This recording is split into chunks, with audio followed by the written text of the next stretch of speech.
It's Thursday afternoon. It's Thursday? It's Thursday afternoon. And I'm going to be joined today by Nathan Castellanos, who is an author of short stories and novels and collections, and is also a fellow Angelino, which is very exciting.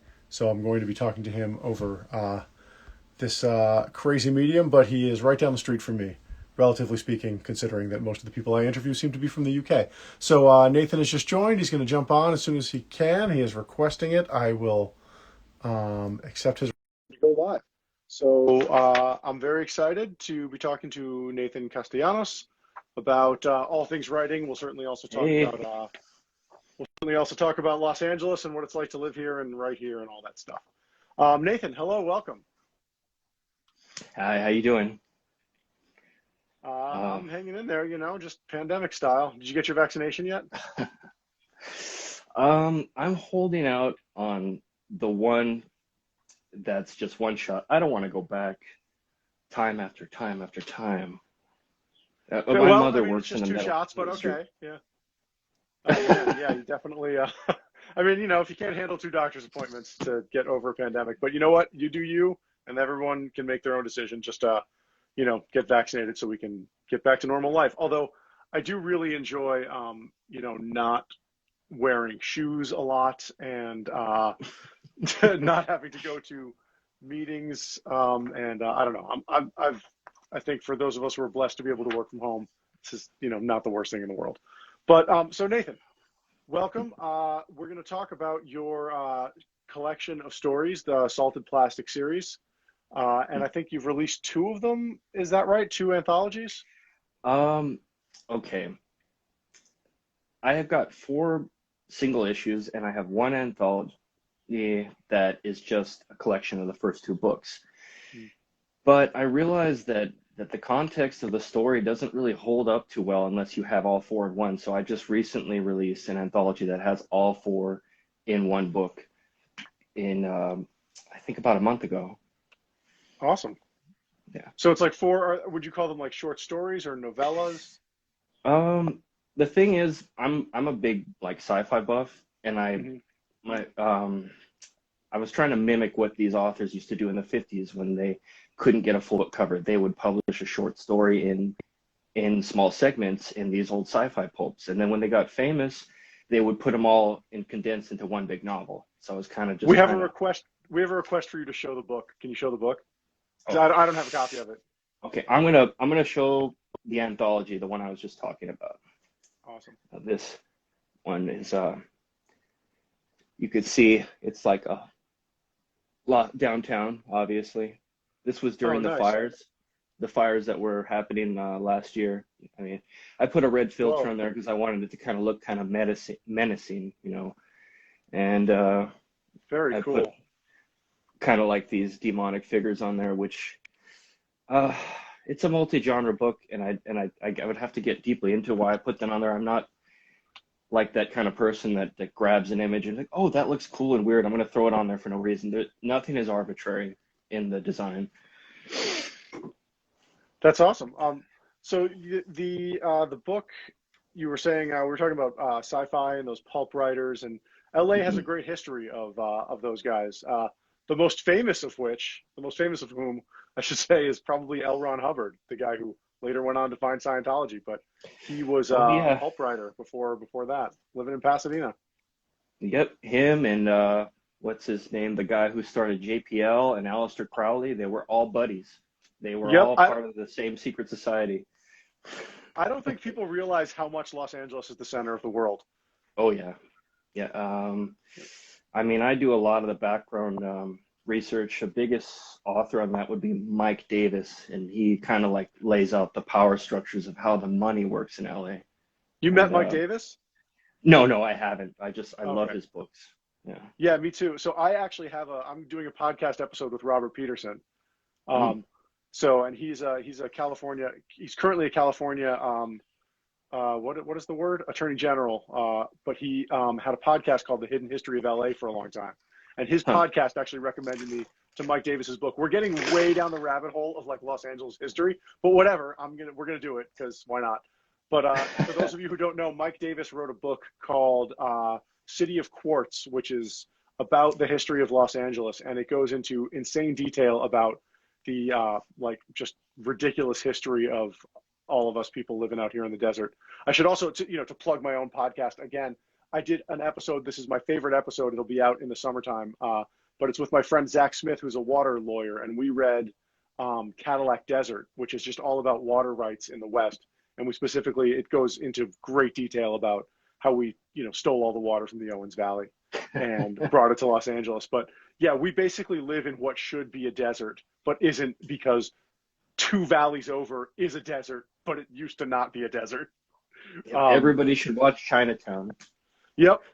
Yeah, Chinatown does a good little sum up of it. But yeah, LA is a crazy place to live, and the politics here are insane.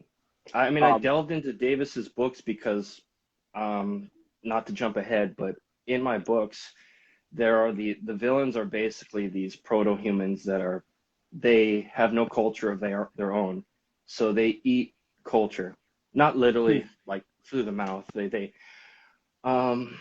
They subsist on it in order to exist. Like they will go to, like, say a Dia de los Muertos event, and they'll absorb the energy of everybody indulging in their culture, and it keeps them alive. Oh wow. Yeah. Well, this would be a good. So do your books take place in Los Angeles? Oh yeah, the whole thing is in Los Angeles. So the first couple of issues kind of read like a Bukowski book, and then the second couple of issues read more like William Burroughs. Wow. I start throwing a lot of these occult and sci-fi and kind of, I guess you could say, odd analogies and metaphors in there.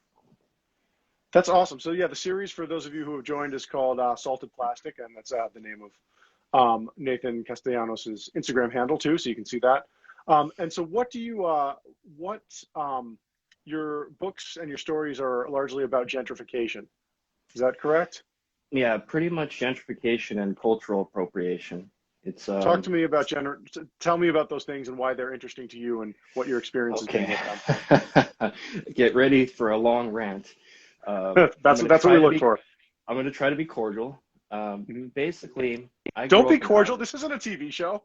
Okay, so I could say whatever I want. All right. Yeah, you might regret that. You might regret that. No, I'm just kidding. If I don't agree with you, I'll stop you. Go for it. Okay.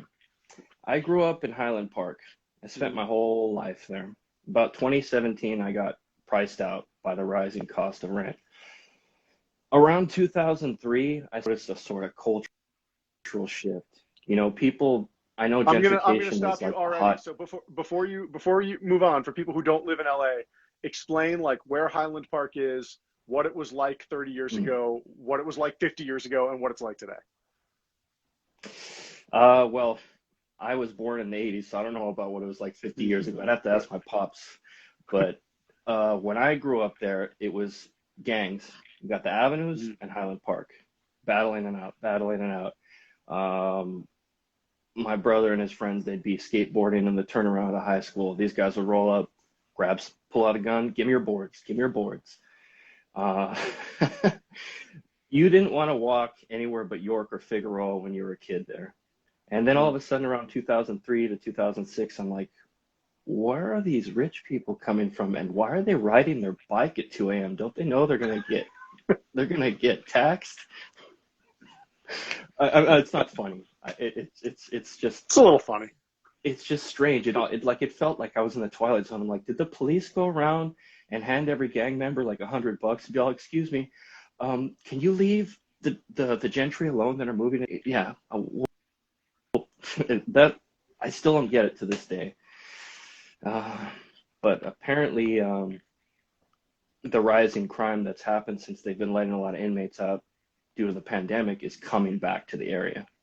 They don't talk about it in the news, but because they don't want to mess with the real estate developers' investments. But this is happening. But sorry to segue. But anyways, during that time from 2003 to about 2011, it was kind of like a one-man battle every day. I'm like talking to people in the neighborhood on social media. This is what's happening. This is what happened. The price of rent's going to go up. This is not good for us. And they would just consistently batter me on the daily, like, no, you hate progress. You're bitter. You hate progress. You're bitter, which is kind of ironic to me because about 2 years ago, all of a sudden we start getting these anti-gentrification protests. We start getting people saying, "Oh, I hate it now. I hate it now." Because what really happened is the first wave of that, they're starting to have to deal with people that have even more money than them coming in the neighborhood. So even though they formerly would kind of like demonize someone like me, now since it's their turn to feel the lash, they're like, please, um, help, tenants union, help me, I'm gonna be evicted. There's people with even more money than me coming to the neighborhood, you know. What But define for us, like what how would you describe gentrification? Describe the process. uh, I'm not in real estate, but from what I know, land developers, they buy a cheap patch of land. Mhm. And the first wave of people that get to live there are, the people at the lower spectrum of the economy. And before you know it, there's a place that has $30 hamburgers with truffle oil on it. And that's the first sign that things are changing, that you go into a restaurant and they're serving champagne with pizza for about $50 a person or something. Yeah, I know so I'm exaggerating, but I have a okay, so I spent my 20s, and I mean I'm from New York, from New York State. I guess I'm a gentrifier, but I spent my 20s in New York City and Brooklyn, and I lived in a neighborhood called Prospect Heights. And when I first moved there, I was 2 years or so after the point at which they were paying people to occupy buildings there because mm, the landlords could save on insurance. Yeah, so the landlords would save on insurance if the buildings were not vacant. So they would literally like pay you $25 a month and you could live there. Um, oh and my. so about 2 years after that, I moved there and I was able to get a three-bedroom apartment for something like $1,100. Fourth floor, had a nice little view, and it was called Crown Heights then. It's called Prospect Heights now, and it is so I got to yeah I got that's one of the marks of gentrification is they changed the name Yeah, of the they play neighborhood. with the semantics. um and I got to and it's interesting because the neighborhood was really it was a dangerous shooting gallery, but my grandmother lived there in the 1920s, and it was in the 1920s it was the Jewish neighborhood, and she and my grandfather got engaged across the street from where I lived. Um but I noticed it happened very slowly. But the first thing that happened was there were police everywhere, like just up and down the block, everywhere you went, Only in the there were choice police. areas. Yep, and right Yeah. on, like, yeah. And then the next thing I noticed, they opened a bank. That was like sort of the first thing that I was like, huh, that wasn't there before. And then they opened like a hipster coffee shop. And now if you walk from where I used to live to the subway, you've got coffee shop options and restaurant options. And I couldn't in my wildest dreams afford to live there anymore. Um, but yeah, that's the like, and I moved there because I was a musician. I couldn't afford to live anywhere else, and that was why all my friends lived there because they were all in theater and they're all were artists. And that's the cycle that I saw was, the artists move in because they can't really afford anywhere else to go, and then that makes the neighborhood hip, and then other people want to live there because the neighborhood is so hip, and then eventually the artists get priced out and can't live there anymore. Oh yeah, then So like in Highland Park and Eagle Rock, the next wave of people coming are the kind of people you would see snowboarding and yachting on Redondo Beach and Big Bear. yeah, But it happened in New York first. I mean, I don't know if you've ever seen that movie with Gary Oldman and Ed Harris called State of Grace. They're both Irish no, I haven't. mafia. Oh, it's a great movie. They're Hmm. both Irish mafia, and gentrification is happening in the neighborhood. And Gary Oldman's kind of like a mad dog, and he's like, I don't want this to happen. I don't want this to happen. He's the loose cannon younger brother to Ed Harris, who's like the head Irish mafia guy, and he keeps going into these building developments that are for gentrifiers, and he's burning them down. Hmm. And it's got Sean Penn, and he's kind of like a double agent cop that's trying to turn in his friends. It's a good movie. Yeah, it's hard to have an opinion about it because what happens is like, you gentrifying an area means like basically people with more money moving in and the area the gets more economic development and less crime. But then that prices people who currently live there out. And so it's Yeah. but it doesn't price everybody out, and especially people who own property there, it actually makes them quite wealthy. Um, and I know my landlord when I lived in Brooklyn, my landlord bought my building for $300,000. It's like a 9-unit apartment building in a Hmm. hip neighborhood in Brooklyn. I can't. That's probably what he collects in rents, monthly now. Um, and so there is. so there's something, I don't know, and I'd be curious for anyone who's watching to chime in on this, that, what do you think? Is it like we're displacing, on the one hand, you're displacing a community of people, um, and bringing in a different community, but on the other hand, it's like enhancing the economic development of the entire area. It's raising property values and making the city more vibrant. So I don't know. It's a weird subject, and I'm glad you're writing about it and not me. We've got ice out of it's just too many consonants for me to pronounce that, but ice out of ice out of Northeast LA. ice out of Northeast LA. Word. Yes, we support that. I support ice out of everywhere. But yeah, people over property, stop displacing indigenous families from native land. Ice out of Northeast LA, dude. That is a way bigger conversation. Like the indigenous peoples, that's a way bigger conversation. And there's part of me that thinks that, yeah, I agree with you, Ice, that gentrification is colonialism. But there's part of me that thinks that, like, as far as native people, I mean, that ship sailed generations ago, and I don't know what we can do. Well, for me, it's about money. People always make it about race and ethnicity. To me, it's about money. It's like there has to be some equity. I think what's his name? Jello Biafra from Dead Kennedy said it best. He's like, if you gentrify everybody out and they got to move to Rancho, Fontana, they can't live in LA, do you think they're going to commute all the way to LA to serve you your coffee? Who's going to make you your coffee? You're not, because you don't want to work that job. Right. It's the truth. Serpentina. I can't. So you guys should know that I'm dyslexic, so I can't read any of your handles if they're not like words or names. So that just is what it is. But that's a really good point. They say she says he or she says, I'm from Croatia, and this doesn't happen here, but we keep building new apartments that nobody can buy, which is hilarious because that is exactly what's happening in Los Angeles. If you want a 2-bedroom apartment for $5,000 in a high rise, no problem. We got inventory to spare. But if you want a place where you can afford to live with your family, yeah, you better move to Fontana. Yep. And you see what happened with Eric Garcetti.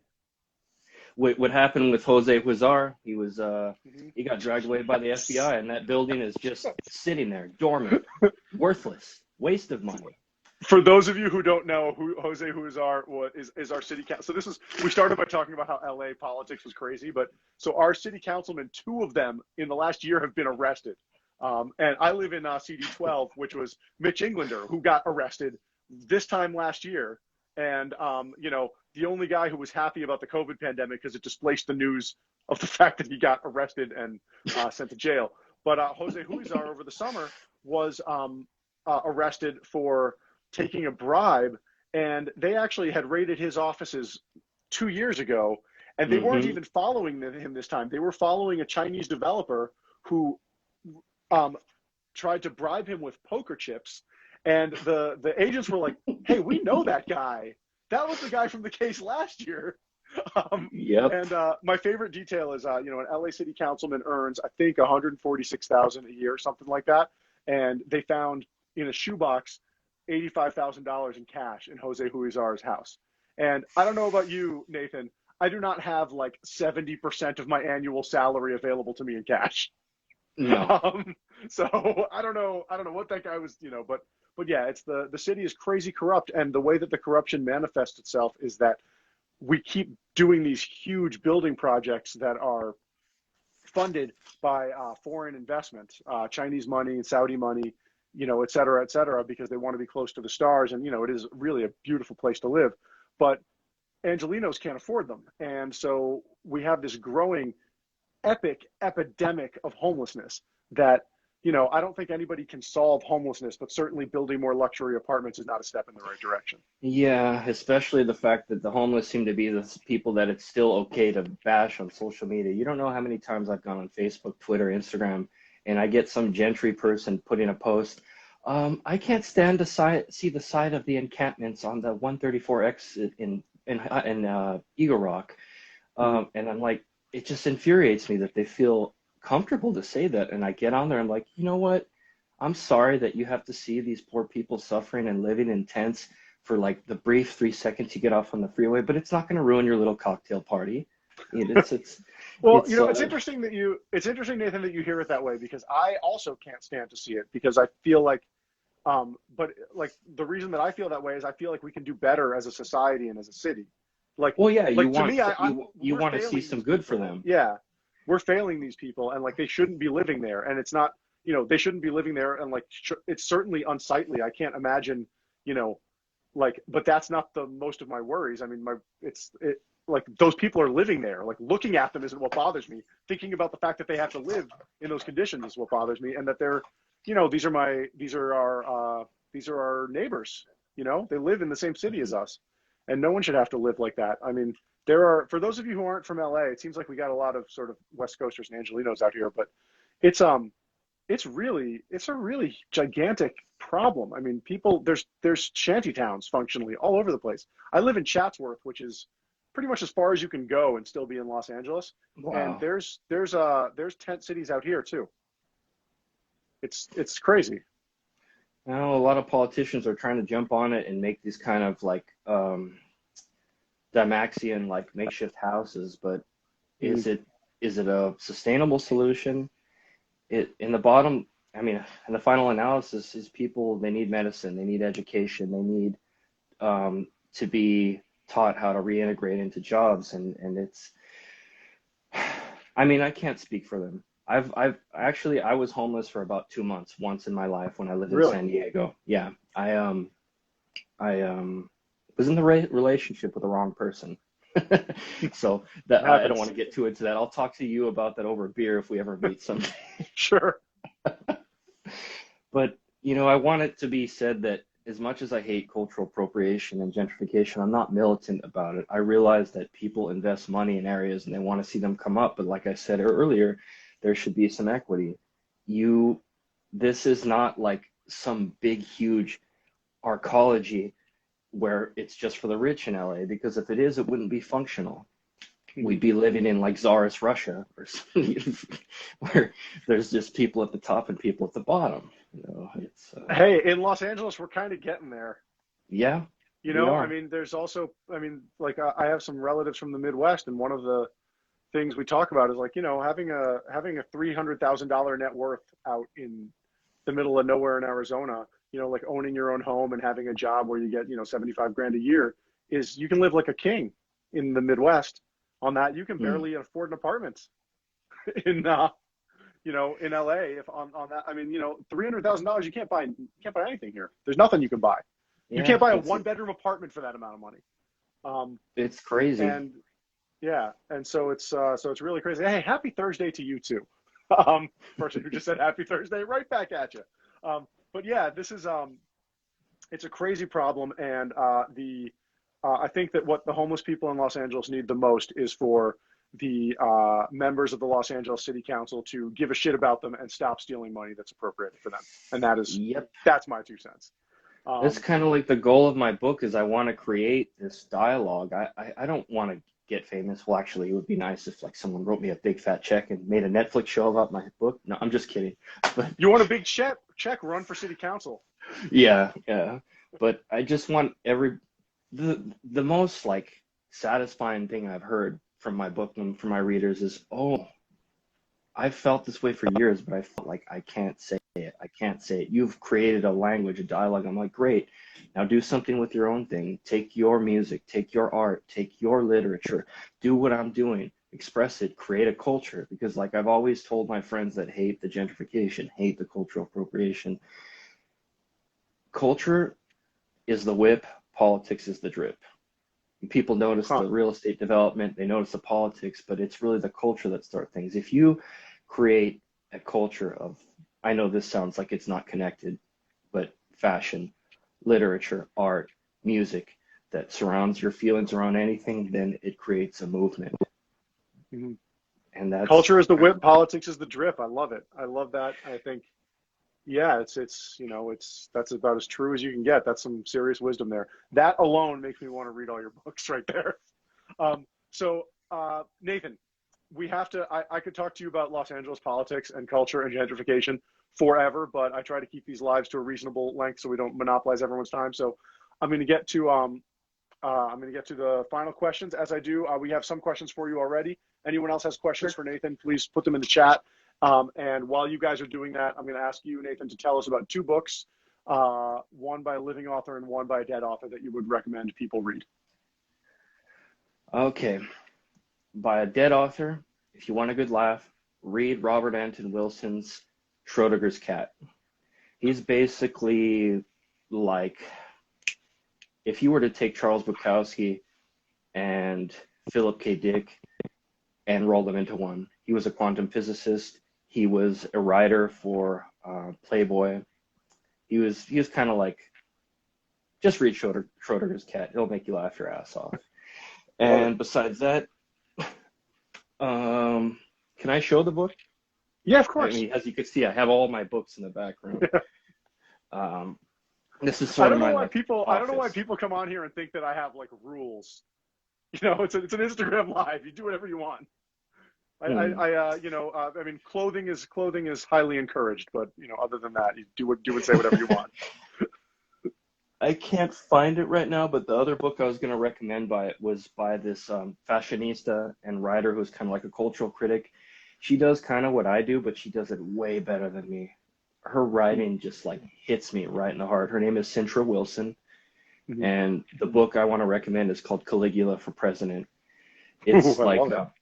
it's about like you know who Gaius Caligula is, obviously Sure. the Yeah. Roman emperor. It's told like in this kind of like, I don't know if it's first or third person, but basically Caligula is narrating the whole thing, and he's explaining to people why all their politics, all their social life, everything is just like it's all a dream. It's all bred in circuses, and he's like basically turn over all your freaking your rights to me, and I'll be your new pop star president. The whole thing, like if you read that book, you will be rolling, especially if you're politically savvy.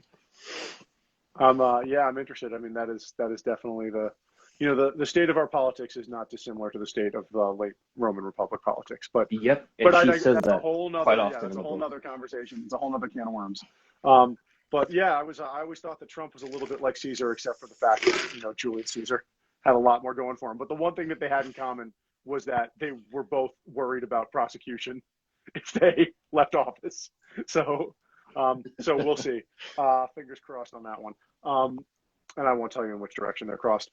But all right. So we have one last question for Ice from Ice out of LA, who's Ice out of Northeast LA, who's my new best friend. Question for the author: who did you write your books for? Oh, I answered it in the comments I put for the people of LA, but I'm going to say, since I keep in touch with everyone around the world, I'm part of myriad anti-gentrification groups. I wrote it for everyone, and you'll see it in my book. You want to see it? Let me see. Where's my dedication? I'm just going to read it since it's not completely legible. Why is your dedication not completely legible? Well, it is, but I mean, I don't know if it would. Oh, okay. I see what you mean on the line. Font. Okay, the gotcha. font. I was like, are your books handwritten? That's odd, but okay. Yeah. Oh, yeah. I wrote it with a quill. Yeah. Hey, I write with a fountain pen, so something. Okay. I'm just gonna read it real quick. Dedicated with all love to those who have lost their homes as a result of gentrification, to anyone who ever struggled to pay rent while trying to get ahead in life, and to all who have ever felt the bitter irony of having their culture looked down upon, only to later see it applauded and put up for sale by the very same people who formerly condemned it. Whoa. Man, all right, so that's who you wrote your book for. Well, Nathan Castellanos, this has been definitely my longest live, one of my favorite ones, and I love talking about this stuff. Thank you. It's a pleasure talking to you. Everyone, go check out his book, The Salted Plastic Series. If you're not following me and you're following him, follow both of us because we love you. And definitely go over to Nathan's channel and follow his stuff, buy his books, and supports people who oppose gentrification. There we go. Do you have can I say one last thing? Of course. I hope I was legible this whole time because there's whiskey in my coffee. I mean, okay. Intelligible this whole time. Yeah, you until the end right there. So I have a 2-year-old, and I have trained him to say, "Dada drinks coffee with whiskey in it." In my case, that's not true, but I'm glad that that you're doing that. So yeah, if you ask him, say, what does Dada drink? He's like, Dada drinks coffee with whiskey in it. All right. On that note, Nathan Castellanos, thank you so much for joining us. Thank Everybody you. who joined, everybody who listened, thank you so much for coming. And remember that the LA City Council are a bunch of criminals. Thank you very much. Bye. Later.